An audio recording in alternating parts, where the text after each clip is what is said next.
Di sini bilang lebih besar Bapak itu daripada aku.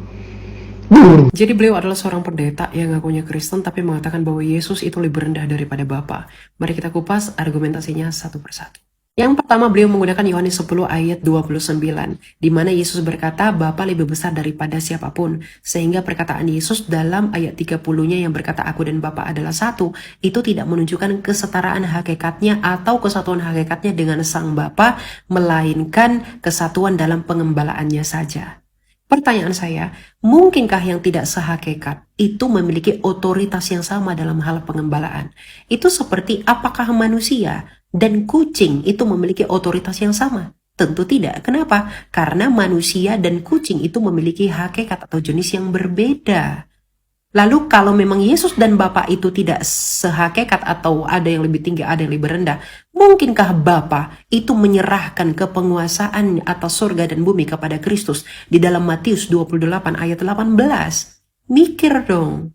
Yang kedua, beliau menggunakan Yohanes 8 ayat 42 bahwa Yesus adalah utusan, tidak mungkin utusan sama derajatnya dengan yang mengutus. Bahkan beliau menggunakan analogi presiden lah dengan menteri segala macam. Tapi beliau lupa nih, bahwa di ayat yang sama, Yesus mengatakan bahwa dia adalah utusan yang keluar daripada Bapa.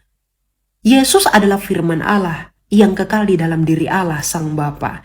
Tapi ketika Sang Bapa itu ingin melakukan karyanya di bumi, dia menyuruh firmannya, akal budinya, logika, ilmunya sendiri untuk keluar dari dirinya. Sehingga ketika dia keluar, maka disebut diutus. Tapi sejak kekal firman itu bersama-sama dengan Allah. Nah, mungkinkah yang di dalam diri Allah itu lebih rendah daripada Allah itu sendiri? Itu firman loh, bukan baju. Yang ketiga, beliau menggunakan Yohanes 4 ayat 34 bahwa Yesus adalah utusan dan dia melakukan kehendak Bapa. Ya jelas dong Pak, Yesus yang adalah firman-Nya Allah ya pasti melakukan kehendak Bapa. Kenapa? Sang Bapa yang adalah Allah yang esa itu pasti melakukan segala sesuatu menggunakan firman-Nya. Makanya bunyinya berfirmanlah Allah. Berarti dia menggunakan firman-Nya, menggunakan akal budinya. Itu tidak berarti bahwa akal budinya itu lebih rendah daripada dirinya sendiri. Gitu loh. Jadi ya jelas, Yesus yang adalah firman-Nya Allah melakukan kehendak Bapa. Nggak mungkin Bapa berfirman menciptakan ayam, yang keluar itu kucing. Gitu loh. Yang keempat, beliau menggunakan Yohanes 5 ayat 30, bahwa Yesus berkata, aku tidak dapat berbuat apa-apa dari diriku sendiri. Ya iya dong, kenapa? Karena Yesus yang melakukan apa yang Bapa mau. Karena dia kan firman, yang melakukan apa yang dikehendaki Bapa. Gitu loh Pak. Jadi itu tidak pernah menunjukkan bahwa Yesus lebih rendah daripada Bapa. Dia adalah ide ilahi. Yesus adalah idenya Bapa. Gitu. Ya. Yang kelima, beliau menggunakan Matius 24 ayat 36 bahwa Yesus nggak tahu hari kiamat, hanya Bapa saja.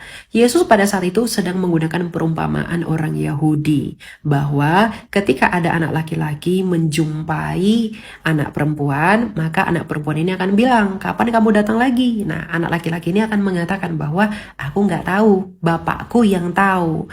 Nah, maka Yesus yang adalah mempelai laki-laki, dia menggunakan perumpamaan kawin tersebut ketika dia mau menjemput mempelai perempuan yang adalah jemaatnya sendiri, umatnya sendiri.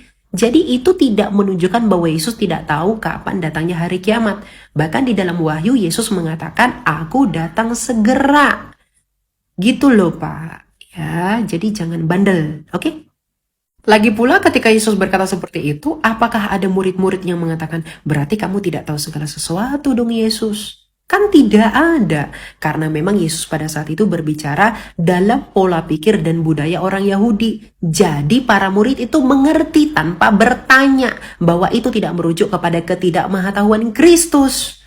Gitu loh Pak. Karena murid-murid nggak ada yang marah atau mengatakan kamu tidak tahu segala sesuatu berarti, wahai Yesus. Gitu loh, gimana sih Pak? Lucu kali Bapak. Yang keenam, beliau menggunakan Matius 27 ayat 46. Yesus berkata, Allahku, Allahku, mengapa engkau meninggalkanku? Kalau dia setara, kenapa Yesus bilang, kenapa engkau meninggalkanku?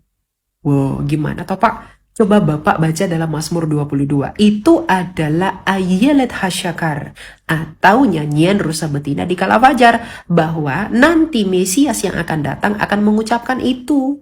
Karena itu adalah nubuatan mesianik di dalam Mazmur. Jadi Yesus dalam keadaannya sebagai manusia dan menunjukkan bahwa dia adalah Mesias yang sesungguhnya, maka dia mengucapkan itu. Gitu loh Pak. Coba baca Mazmur 22 lagi ya. Yang kedua terakhir, beliau menggunakan Yohanes 13 ayat 16 yang konon katanya tidak mungkin bisa dibantah. Kenapa? Karena Yesus berkata, seorang hamba tidak mungkin lebih tinggi daripada tuannya. Emang siapa yang bilang bahwa Yesus itu lebih tinggi daripada Bapak Bambang? Kita mengatakan itu setara dalam hakikat keilahian. Ya. Dan yang mau saya berikan kepada Bapak, Filipi 2 ayat 6. Yang walaupun dalam rupa Allah, ia tidak menganggap kesetaraan dengan Allah sebagai harus milik yang dipertahankan. Bapak jawablah itu. Kalau dikatakan tidak menganggap kesetaraannya, artinya dia setara. Gimana? Hah? Yang terakhir yang nggak mungkin bisa dibantah, beliau menggunakan Yohanes 14 ayat 28 bahwa Yesus berkata, sebab Bapa lebih besar daripada aku. Ada.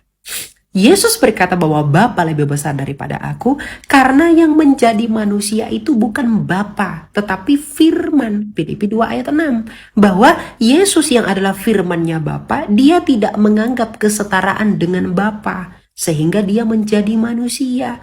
Itu namanya kenosis, mengosongkan diri. Jadi dalam keadaannya sebagai manusia memang dia dibuat lebih rendah dari malaikat.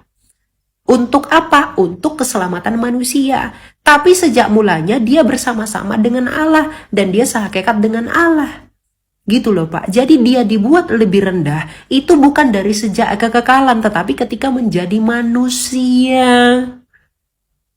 Untuk apa? Melakukan kehendak Bapa. Masa itu aja nggak ngerti? Ngerti ya? Gitu dong. Cerdas. Dan pesan